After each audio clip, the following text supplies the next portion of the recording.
My name is Aster. I'm 25 years old. I've felt a presence in the house for as long as I can remember. The old house my parents bought when I was born has always been the subject of local talk of hauntings, way before we moved in. But it wasn't until my 10th birthday that I discovered this house's mysterious inhabitant, Lily. Lily was a child once, just like me. I remember the first time I heard her voice. It was a late summer night, and the humidity was dense in South Carolina. I had been lying in bed, unable to sleep. I was so restless that I just tossed and turned. It was in this uncomfortable state that I heard a soft giggling drift down into my room from the ceiling. That's weird, I thought, and sat up in my bed. I listened intently, cocking my head to hear in the darkness. It was the voice of a girl whispering, "Come play." Cautiously, I crept from my bed and into the hall, following the voice. At the end of the hall was the door to the attic. I wouldn't say I liked going into the attic, as it was a spooky, dusty space where all my baby stuff was boxed. The attic was dimly lit, with only a sliver of moonlight through a dusty window. In the center of the attic stood a girl about my age, with blonde hair and bright blue eyes. She looked as real as any kid. "Who are you?" I asked, my voice barely a whisper in the attic stillness. "I'm Lily," she said, her voice giggling and playful. "Come have tea with me." We sat cross-legged on the attic floor and pretended to have tea, chatting animatedly. From that night on, we formed an unbreakable bond. Lily told me about her life and how she played in the attic with her dolls and had tea parties. One fateful day, she was rummaging through a trunk of her father's military memorabilia from World War I. He was a lieutenant, and there were photos of him in his uniform. She was so proud of her father in uniform. He was a handsome man. She found the uniform carefully folded and his cap neatly placed. As she investigated the trunk's contents, she found his sidearm in its holster. It was heavy, and the holster was well used after being carried at the Battle of the Marne in France. Lily said she put her father's cap on and marched around the attic. She put on the jacket with the lieutenant's bars on the shoulder. She tried to strap the holster to her waist with its Sam Brown belt. The pistol's weight caught her attention, and she opened the holster and drew the pistol. Her game turned tragic, and her laughter was replaced by silence. A single shot rang out, ending her earthly life forever. "Why are you still here?" I asked, my heart heavy and my eyes filled with tears. "I can't leave," she replied. "I'm tied to this place." As the months passed, Lily and I became the best of friends. One night, I suggested that I help her find peace so that she could move on. I knew that she was feeling trapped in the attic. Lily nodded. "I want to go, Aster. What is your idea? What if we reach out to your father? You said he was traumatized by your death and felt it was his fault for packing away a loaded gun. Maybe he can help you and him find peace if we can reach him." I searched online to see if we could locate her father. As it turned out, he had died in a tragic accident after her death. As we sat together in the attic that night, I looked at Lily and, tremblingly, said, "You need to find him, Lily. You can't stay in this attic forever." "But how?" cried Lily. "How can I find him?" "You have to let go so he can let go of bad memories," I said. "You forgive yourself so he can forgive himself." "I want to be free," whispered Lily. "Let him know you're here. Let him know you forgive him." I'm here," whispered another voice. "I'm here, my dear Lily. I have always been here." "Father, I hear you. Lily whispered. "Take my hand, Lily. It's time for us to go," came the whisper. All grew still in the attic. That night, in the hot, humid August night, I lay on my bed, unable to sleep. I tossed and turned restlessly.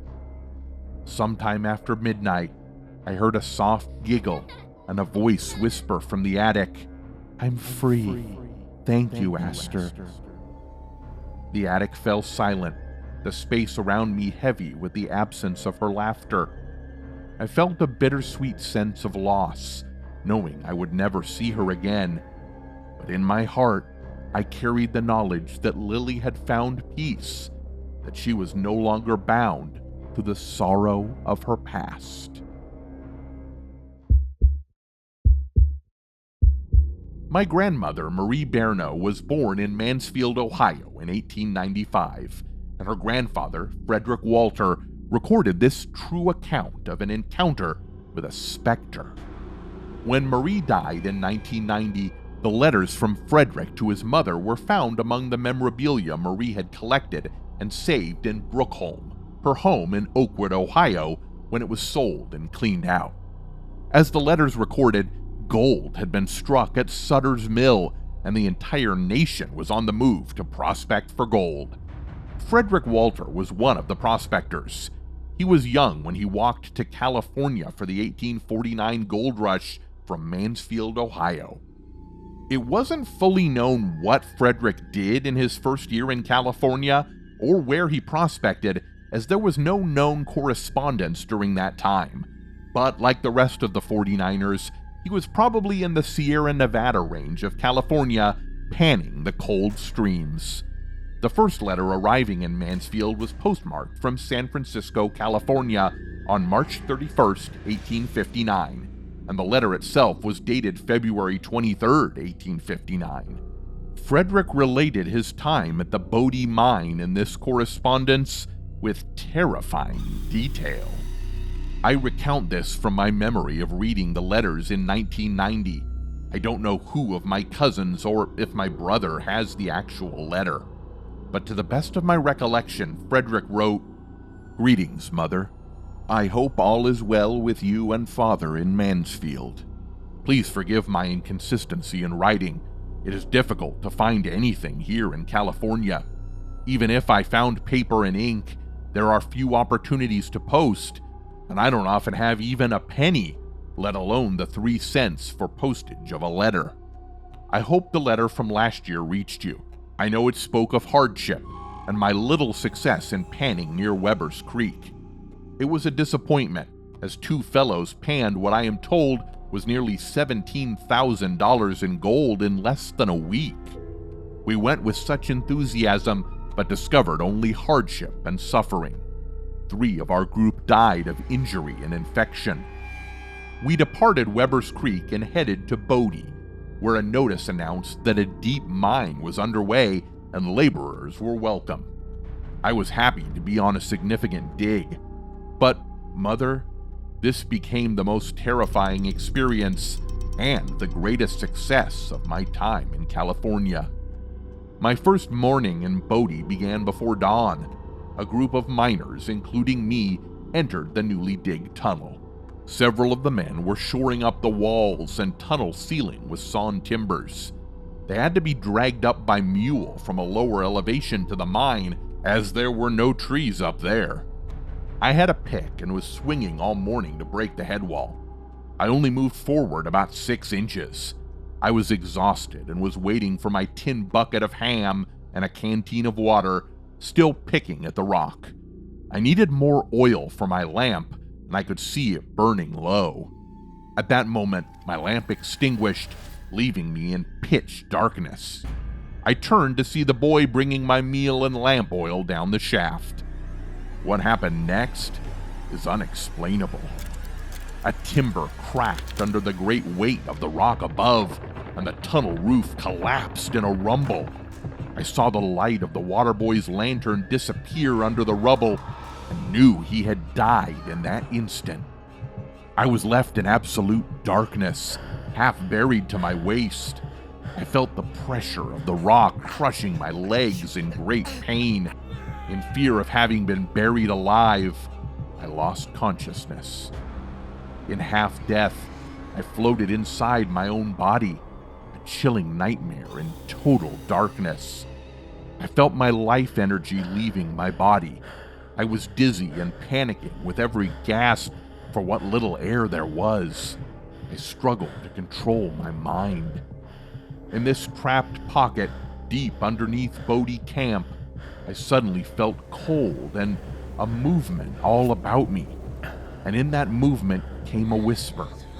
It wasn't around me, but inside me.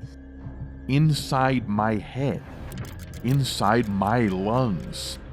I recognized the voice of all my comrades who entered this mine on this day. I knew they were dead, and they were speaking in one voice to me. "The vein you seek is now at your hand," the voice whispered.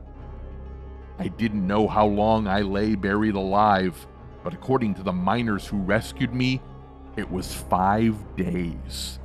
When they dragged me out of that mine, I was holding the largest gold nugget that had ever been found in my hand.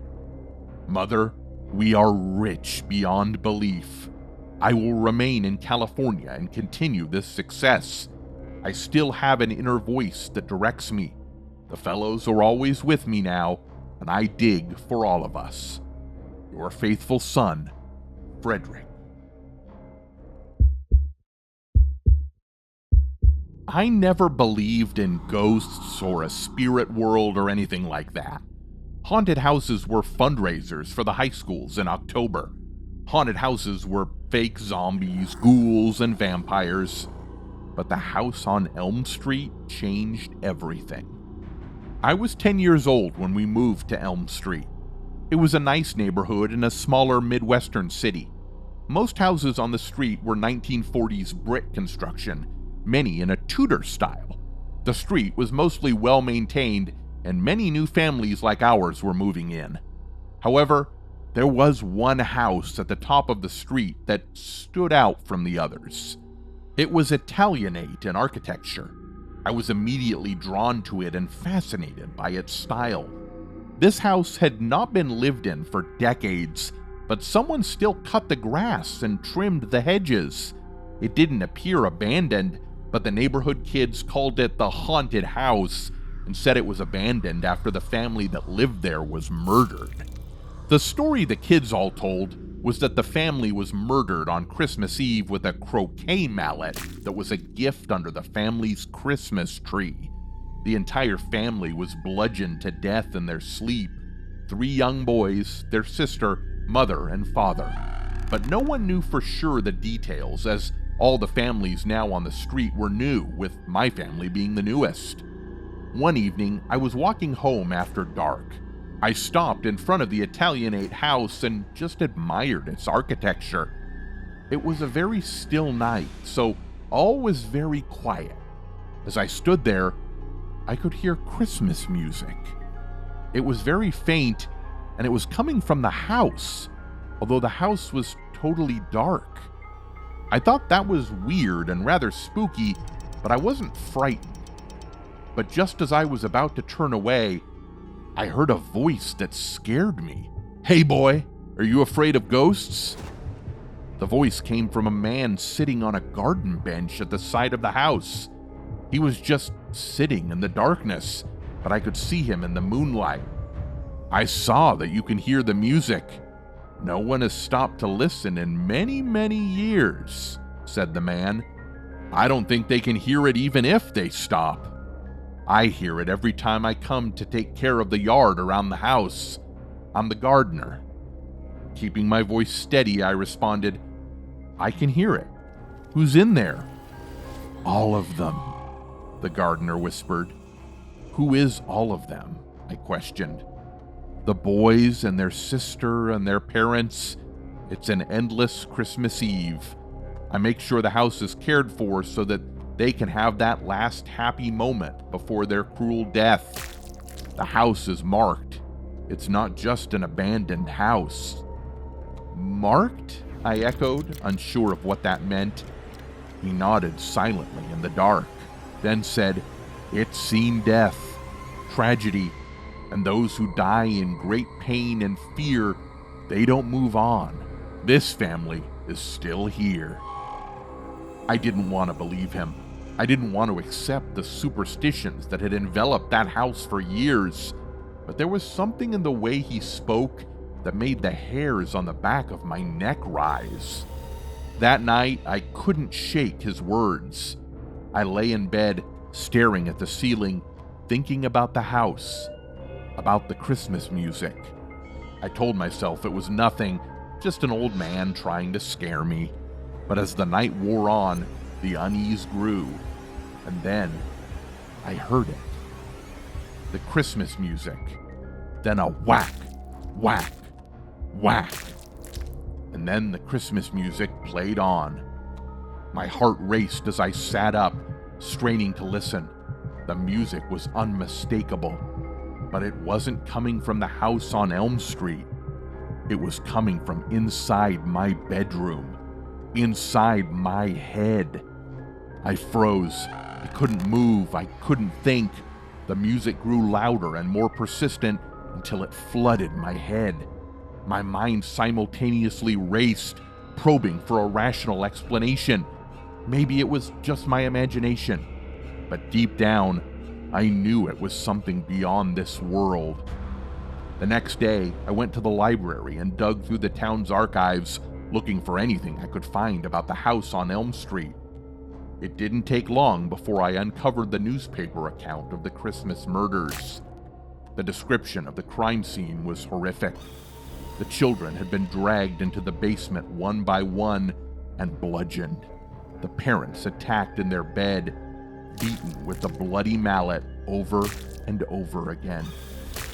The house sat empty for years. There were rumors and strange occurrences that people whispered about, and the gardener continued to come and care for the lawn and hedges. And then, I knew the house on Elm Street would be forever in my head. Subscribe